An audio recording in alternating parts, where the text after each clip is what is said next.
નમસ્કાર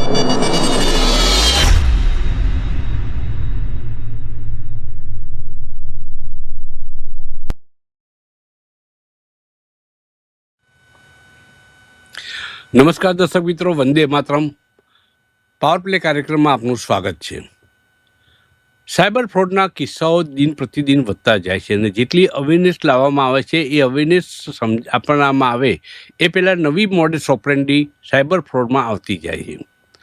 સચેત માણસ જો થઈ જાય સાયબર ફ્રોડથી થોડીક બાબતો પ્રાથમિક જાણકારી જો મેળવી લે તો એ બહુ મોટા ઠગાઈમાંથી બચી શકે તેમ છે.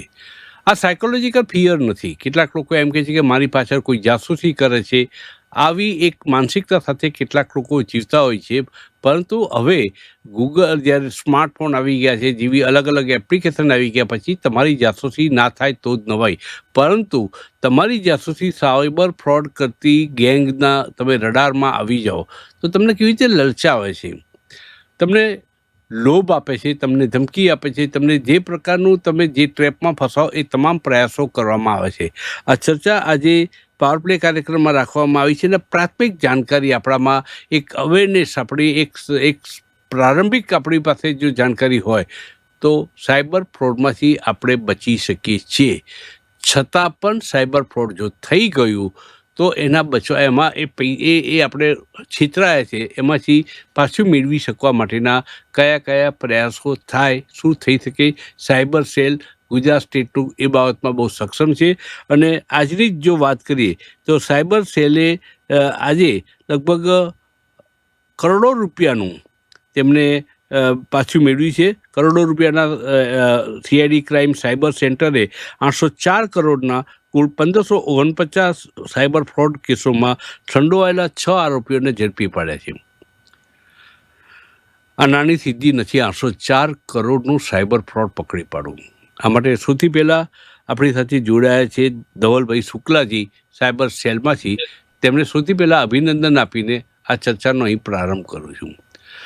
સામાન્ય રીતે સાયબર ફ્રોડ બાબતમાં હવે લોકોને પ્રાથમિક જાણકારી મળતી થઈ છે કે આપણે ફસાઈ શકીએ છીએ. કેવી રીતે ફસાઈ શકીએ છીએ ખબર નથી હોતી. ધવલજી, મારે એ સમજવું છે શુક્લા સાહેબ કે શું કરવું જોઈએ માણસે સાયબર ફ્રોડમાંથી બચવા માટે અને શું ના કરવું જોઈએ. આ બે પાયાની વસ્તુઓ લોકોને સમજ આપવી જરૂરી છે. આપને હું વિનંતી કરીશ કે આ બાબતમાં સમજ આપો. નમસ્કાર. તો ગુજરાતની જનતાને આજે જણાવવાનું કે સાયબર ક્રાઇમ જે વિષય છે એ અત્યારે બહુ ગંભીર અને બહુ ખૂબ જ મોટો વિષય છે. અત્યારે રોજબરોજ નાગરિકો ક્યારેક જાણતા અજાણતા સાયબર ક્રાઇમનો શિકાર બની જતા હોય છે. તો જેમ આપણે વાત કરી કે સાયબર ક્રાઇમથી બચવું હોય તો શું કરવું અને શું ના કરવું. તો સાયબર ક્રાઇમથી બચવું હોય તો સૌથી પહેલા તો જેટલા બી તમારા સોશિયલ મીડિયા પ્લેટફોર્મ છે, એટલે કે વોટ્સએપ, ઇન્સ્ટાગ્રામ, ફેસબુક, સ્નેપચેટ વગેરે જેવા પ્લેટફોર્મમાં જો તમને કોઈ લોભામણી કે કોઈ લાલચ અપાવતી કે કોઈ વસ્તુ ફ્રીમાં મળતી હોય કે કોઈ બેંકના નામે કે કોઈ ગવર્મેન્ટના નામે કોઈ અજાણી લિંક અથવા તો કોઈ એપ્લિકેશન એવી જો તમને સોશિયલ મીડિયા પ્લેટફોર્મમાં મળતી હોય તો તેને ક્યારેય ક્લિક ના કરશો. બીજી વસ્તુ કે ક્લિક કર્યા પછી તમારી જે પર્સનલ ઇન્ફોર્મેશન હશે એ ક્યારેય સબમિટ કરી તમારી ઇન્ફોર્મેશન આપશો નહીં. ત્રીજી વસ્તુ કે કોઈ ટેક્સ્ટ મેસેજમાં તમને કોઈ મેસેજ આવે એની અંદર લિંક આપેલી હોય અથવા તો કોઈ ફોન નંબર આપેલો હોય તો તુરંત એ ફોન નંબર ડાયલ કરવાનું ટાળો અને જે લિંક આપેલી છે એને ક્લિક કરવાનું ટાળવું જોઈએ. સોશિયલ મીડિયા એકાઉન્ટ જે હેકિંગના બી અત્યારે બહુ બધા કેસીસ વધી રહ્યા છે. તો જો તમે સોશિયલ મીડિયા એકાઉન્ટ યુઝ કરો છો તો એને પણ સિક્યોરિટી સાથે યુઝ કરવું જોઈએ. તો જો સાયબર ક્રાઇમથી બચવું હોય તો અલ્ટિમેટલી જે આપણને સાયબર ક્રાઇમ ફસાવનારા આપણને અલ્ટિમેટલી કોઈ લિંક મોકલશે, કોઈ એવી એપ્લિકેશન મોકલશે કે પછી કોઈ એવા ટેક્સ્ટ મેસેજ મોકલશે કે કોઈ લાલચવાળી ઓફર મોકલશે તો એનાથી આપણે ધ્યાન રાખવાની જરૂર છે. અને સાયબર ક્રાઇમથી ફસાવવું ના હોય અને એનાથી બચવું હોય તો આપણને સોશિયલ મીડિયામાં કોઈ એવો મેસેજ મળે તો ક્યાંય વેરીફાઈ કર્યા વગર ક્યાંય આગળ ફોરવર્ડ ના કરવો જોઈએ. સાયબર ક્રાઇમથી બચવું હોય તો સૌથી પહેલું સાયબર ક્રાઇમથી બચવા માટે આપણે ખુદ ધ્યાન રાખવાની જરૂર છે. ઉદાહરણ તરીકે જેમ કે આપણે મોબાઈલ હાથમાં લીધો તો આપણે શું ટચ કરી રહ્યા છીએ, ક્યાં ટચ કરી રહ્યા છીએ અને આપણી ઇન્ફોર્મેશન ક્યાં આપી રહ્યા છીએ એનું ધ્યાન રાખવું જોઈએ. કહેવાનો મતલબ એ કે કોઈ પણ ઇન્ફોર્મેશન આપતા પહેલા, કોઈ પણ લિંક ક્લિક કરતા પહેલા કે કોઈ પણ એપ્લિકેશન ઇન્સ્ટોલ કરતા પહેલા વિચારો, થોભો અને વેરીફાઈ કરો, ત્યારબાદ જ એની એક્શન લેવી જોઈએ. તો સાયબર ક્રાઇમથી જી. બચવું હોય તો આપણે આટલું ધ્યાન રાખીશું તો સાયબર ક્રાઇમ જે કરનારા છે અલગ અલગ રીતે આપણને ટ્રેપમાં ફસાવે છે એનાથી આપણે બચી શકીશું. શુક્લા સાહેબ, ઘણી એપ્લિકેશન આપણને લલચાવે છે કે આ એપ્લિકેશન ડાઉનલોડ કરો તો તમને આટલા ફાયદા થાય છે. આવી એપ્લિકેશન દ્વારા એની વેરિફિકેશન કેવી રીતે કરું કે આ જેન્યુઇન એપ્લિકેશન છે કે નહીં, કેવી રીતે ખબર પડે? અને એપ્લિકેશન દ્વારા પણ ફ્રોડ થતો હોય છે, આપણો ડેટા ચોરાઈ જતો હોય છે, આવું કેવી રીતે બનતું હોય છે? સૌથી પહેલા તો એપ્લિકેશન જો જેન્યુન છે કે નહીં એ તમારે જાણવું હોય તો કોઈ બી એપ્લિકેશન હોય એ હંમેશા પ્લે સ્ટોર અથવા તો એપ સ્ટોરમાંથી જ ડાઉનલોડ કરવાનો આગ્રહ રાખો. ફોર એક્ઝામ્પલ, તમને વોટ્સઅપ, ઇન્સ્ટાગ્રામ, ફેસબુક જેવા પ્લેટફોર્મમાં અગર જો તમને કોઈ .apk ફાઇલ યાની કે એપ્લિકેશન ફાઇલ મળતી હોય તો એને ક્યારેય ક્લિક કરી ઇન્સ્ટોલ ના કરવી જોઈએ, કેમ કે ફ્રોડસ્ટર આવી ફેક એપ્લિકેશનો આવા પ્લેટફોર્મ થ્રુ તમને મોકલે છે. બેંકના નામે, કોઈ તમારી ઓર્ગેનાઇઝેશનના નામે, કોઈ ગવર્મેન્ટના નામે આવી ફેક એપ્લિકેશન બનાવીને તમને ઇન્સ્ટોલ કરવા માટે મજબૂર કરે છે. તો જાગૃત નાગરિક તરીકે સોશિયલ મીડિયા પ્લેટફોર્મ પર જો આવી એપ્લિકેશન ફાઇલ મળે તો એને ક્યારેય ક્લિક ના કરશો. જો આવી એપ્લિકેશન મળે તો એ એપ્લિકેશનને પ્લે સ્ટોર અને એપ સ્ટોર ઓપન કરી એમાં સર્ચ કરી જો એમાં એપ્લિકેશન હોય તો જ ઇન્સ્ટોલ કરવી જોઈએ, અન્યથા એને ઇન્સ્ટોલ ના કરશો.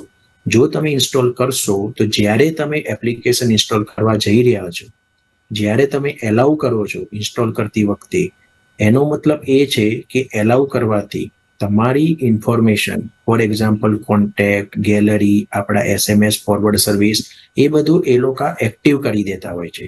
અને આવી એપ્લિકેશન ઇન્સ્ટોલ કરવાથી આપણો ફોન હેક થઈ શકે છે અને આપણી પર્સનલ માહિતી એ લોકો પાસે જાય છે. અને આ એલાઉ કરવાથી આપણે ખુદ અજાણતા આપણી ઇન્ફોર્મેશન એપ્લિકેશન બનાવનારને આપીએ છીએ, જેથી કરી સોશિયલ મીડિયા પ્લેટફોર્મ જેવા કે વોટ્સઅપ, ઇન્સ્ટાગ્રામ, ફેસબુક વગેરે પર આવી કોઈ એપ્લિકેશન એટલે કે કોઈ બી ફાઇલ હોય જેના નામ પાછળ .apk હોય એ એપ્લિકેશન ક્યારેય ક્લિક કરવી નહીં. હંમેશા પ્લે સ્ટોર અથવા એપ સ્ટોરમાંથી જ એને ઇન્સ્ટોલ કરવી જોઈએ. સોશિયલ મીડિયાનો વ્યાપ જે રીતે વધતો જાય છે તેમાં ઘણી વખતે આવી એપ્લિકેશન લલચામણી ઓફરો અથવા તો તમને ચપટીમાં બેંક લોન મળી શકે છે, તમને 5 મિનિટમાં મળી શકે છે, તમારા એકાઉન્ટમાં જમા થઈ શકે છે. આ પ્રકારની જે ઓફરો આવતી હોય છે એ ઓફરો ખરેખર કઈ બેંકમાંથી આવી છે, નથી આવી, એમાં પડ્યા વગર આપણી પાસે માહિતી મેળવવાની કોશિશ કરતા હોય છે. આ બધાથી સાવધાની શું રાખવાની જરૂર છે? અને મોટાભાગે શનિ અને રવિવારે આ પ્રકારના બેંક ફ્રોડના કેસોમાં લોકોના ફોન આવતા હોય છે, કોલ સેન્ટરોમાંથી આવતા હોય છે, તમને જાતની લોભામણી ઓફરો કરતા હોય છે. કેવી રીતે બચવું, કેવી રીતે આ જેન્યુઇન છે કે નથી જેન્યુઇન, એની ખરાઈ કેવી રીતે કરવી? એક વખત છેતરાયા પછી તો સાયબર સેલ જે ક્રાઇમ છે આપણું કામ કરે છે એની પાસે જઈ શકાય, પરંતુ આ બચવું જોઈએ, પહેલું જરૂરિયાત છે. કઈ રીતે બચવું?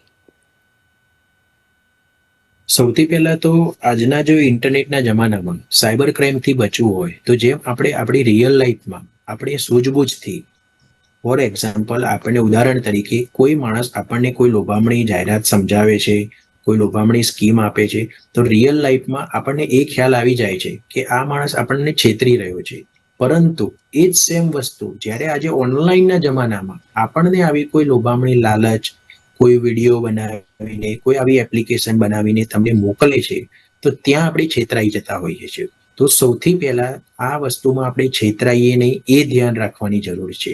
તો કહેવાનો મતલબ એ કે જેમ આપણે રિયલ લાઈફમાં આપણી સૂઝબૂઝ રાખીએ છીએ એ રીતે ઓનલાઈનની લાઈફમાં, ઓનલાઈનના જમાનામાં પણ એ જ સૂઝબૂઝ રાખવી જોઈએ. ઉદાહરણ તરીકે, મને કોઈ વોટ્સઅપમાં કોઈ બેંકનો એવો મેસેજ મળ્યો કે તમારું KYC અપડેટ થયું નથી, જો તમે અપડેટ નહીં કરો તો તમારું બેંક એકાઉન્ટ બંધ થઈ જશે. એ માટે બેંકની એપ્લિકેશન આપી છે એ ઇન્સ્ટોલ તાત્કાલિક કરો. તો ત્યાં મને ખ્યાલ આવી જવો જોઈએ કે આવી બેંકની એપ્લિકેશનનો મને મેસેજ મળ્યો છે, તો હું એમાં જે એપ્લિકેશન આપી છે તે ક્લિક નહીં કરું, પરંતુ જાગૃત નાગરિક તરીકે હું એપ સ્ટોર અથવા પ્લે સ્ટોર ઓપન કરીશ અને એમાં બેંકની જે એપ્લિકેશન હશે જેન્યુન એ ખોલીશ.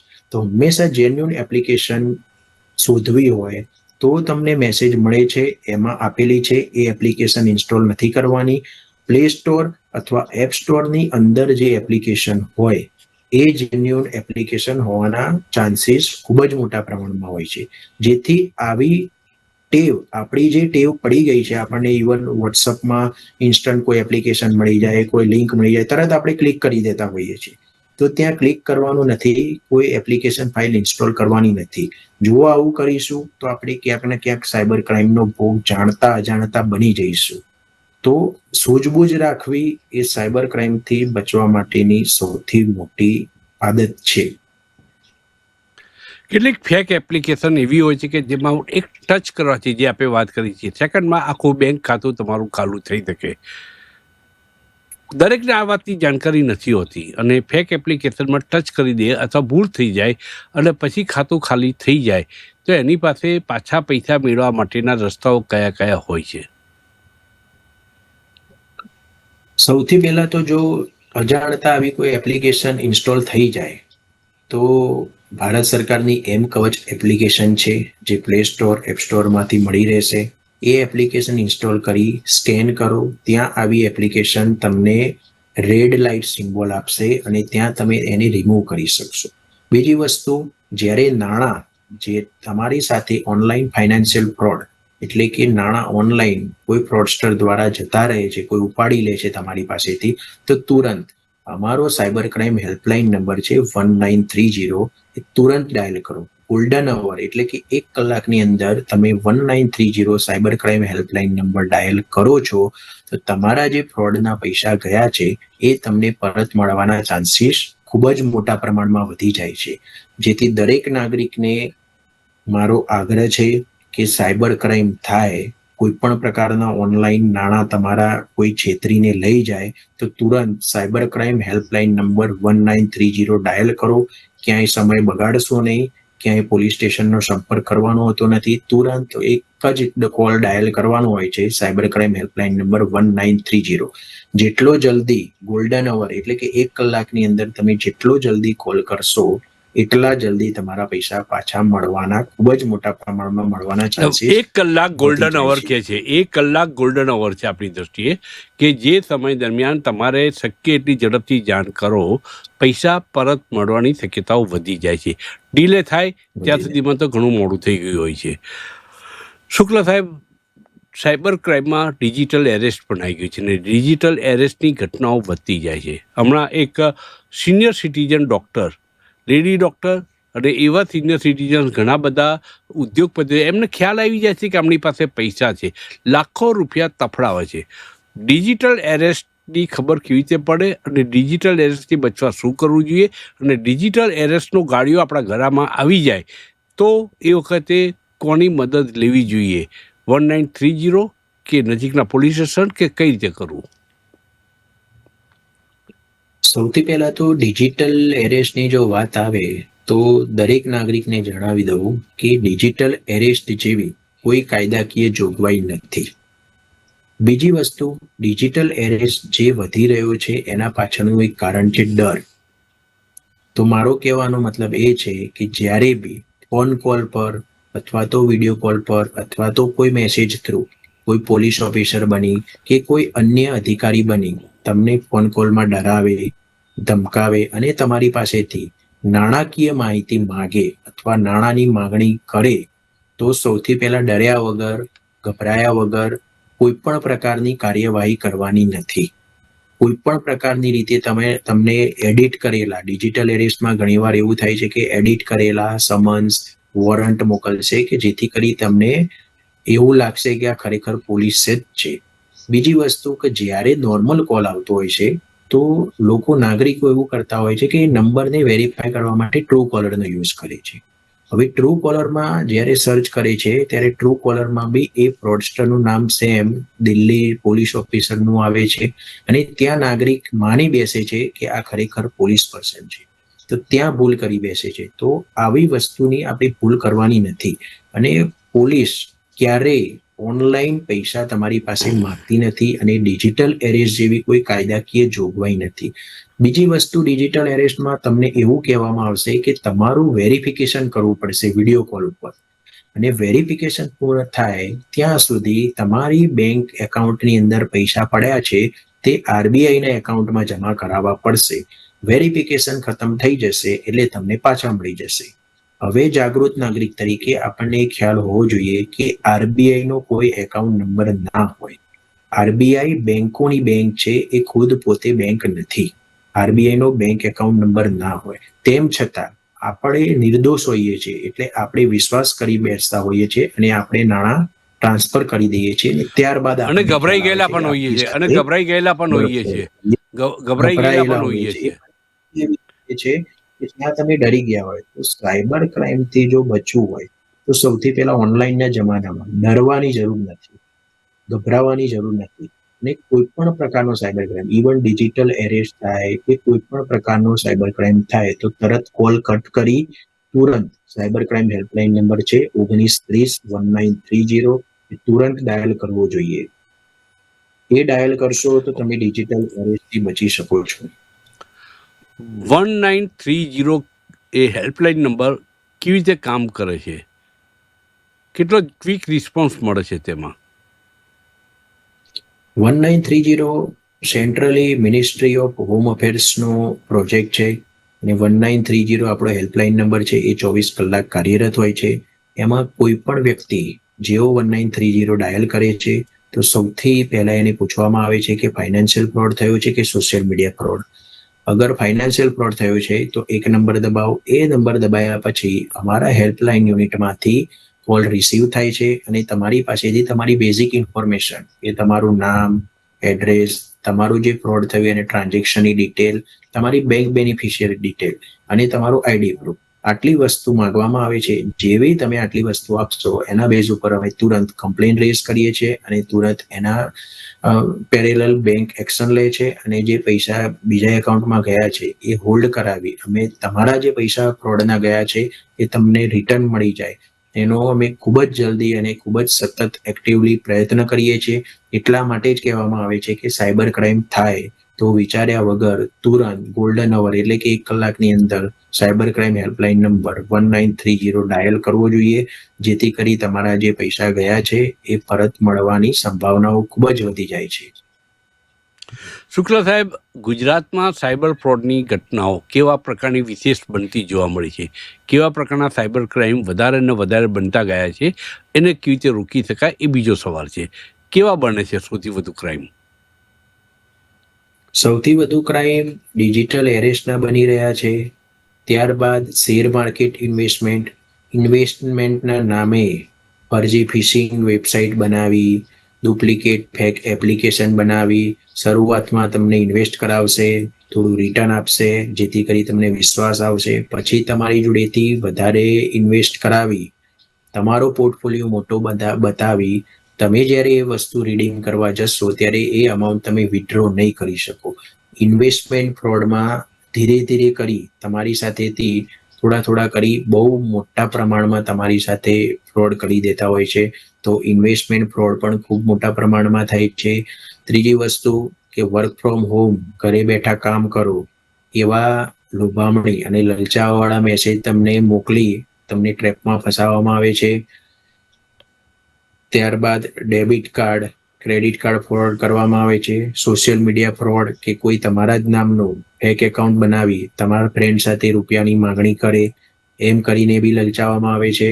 ટ્રાવેલર્સની સેમ ડુપ્લિકેટ વેબસાઇટ બનાવવામાં આવે છે. એવી વેબસાઇટ બનાવીને બુકિંગના નામે પણ તમારી સાથે સાયબર ક્રાઇમ કરતા હોય છે.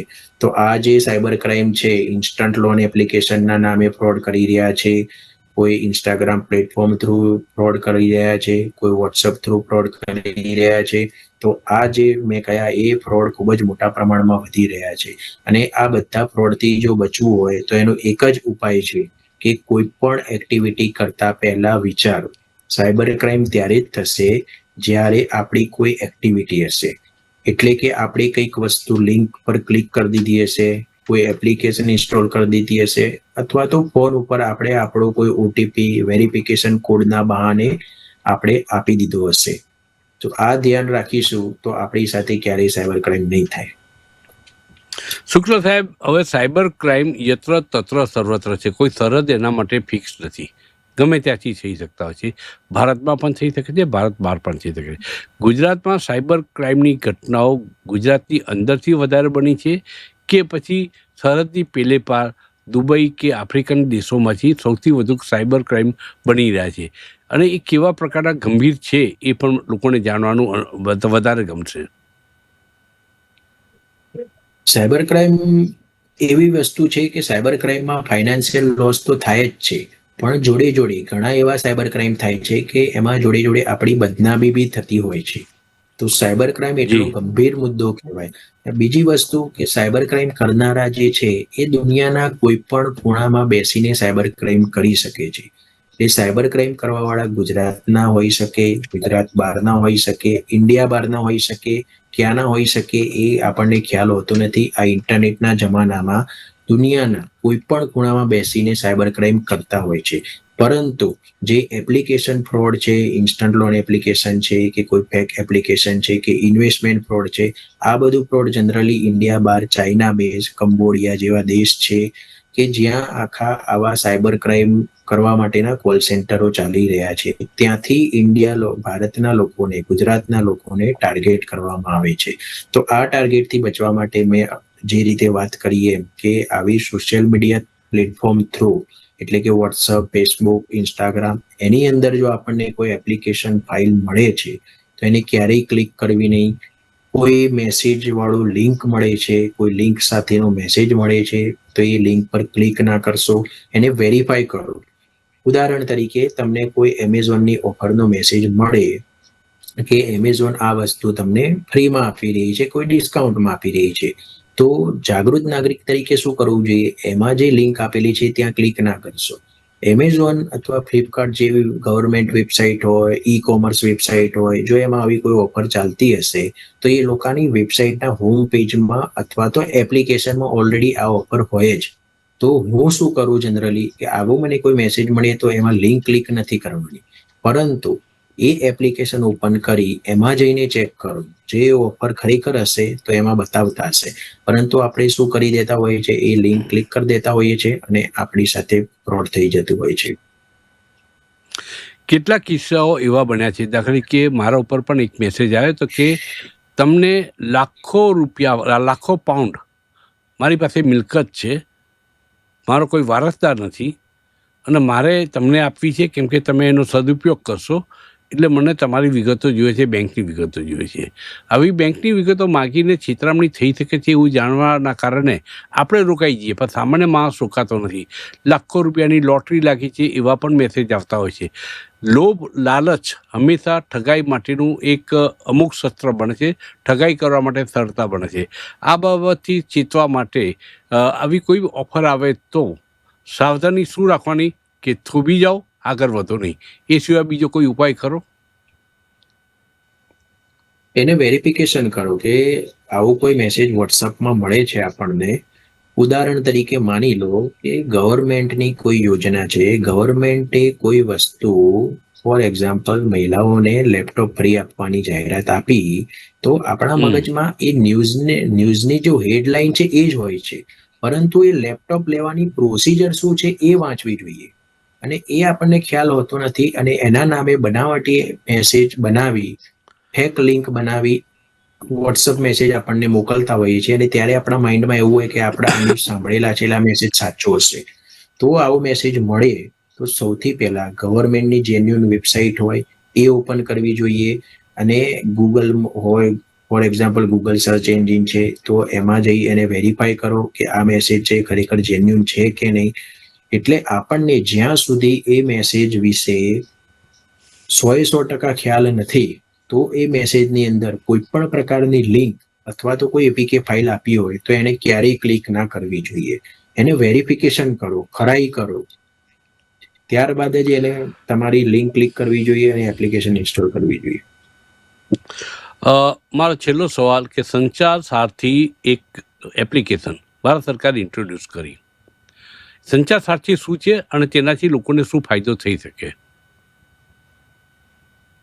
સંચાર સાથી એ ડિપાર્ટમેન્ટ ઓફ ટેલિકોમ્યુનિકેશનની એક વેબસાઇટ છે, એપ્લિકેશન બી બનાવેલી છે.